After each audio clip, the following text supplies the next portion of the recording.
Americans have always cherished their right to be secure. Before the American Revolution, government officials used general warrants to search and seize colonists' property at will. These warrants gave officials unlimited power, since they specified neither the places to be searched nor what items to be seized. Americans were outraged.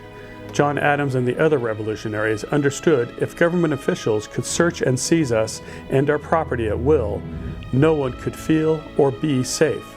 That's why the Declaration of Independence says the purpose of government is to secure our rights, and why it complained that King George III had sent hither swarms of officers to harass our people and eat out their substance, using general warrants. But once the war was over, Adams and others recognized their own governments could threaten their security just as King George's men did.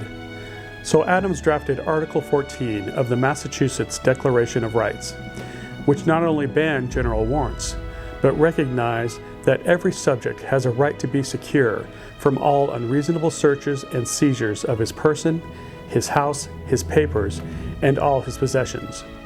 Numerous other states drafted similar constitutional provisions.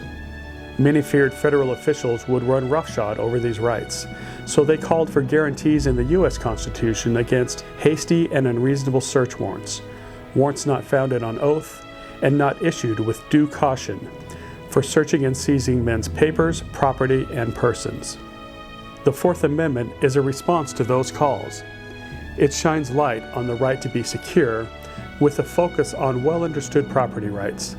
By drafting the Fourth Amendment, the framers sought to guarantee to future generations the same property rights protections they had acquired over centuries.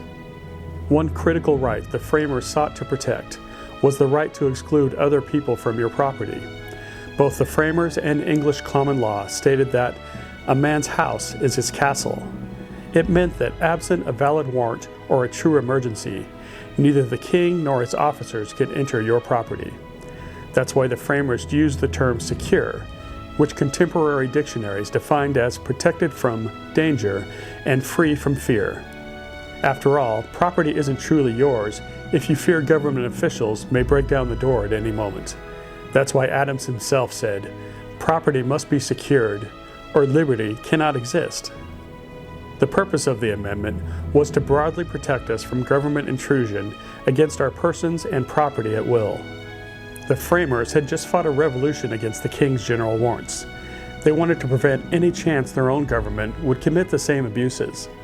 As Supreme Court Justice Joseph Story wrote in one of the first major texts about the U.S. Constitution, the Fourth Amendment seems indispensable to the full enjoyment of the rights of personal security, personal liberty, and private property. It is little more than the affirmance of a great constitutional doctrine of the common law.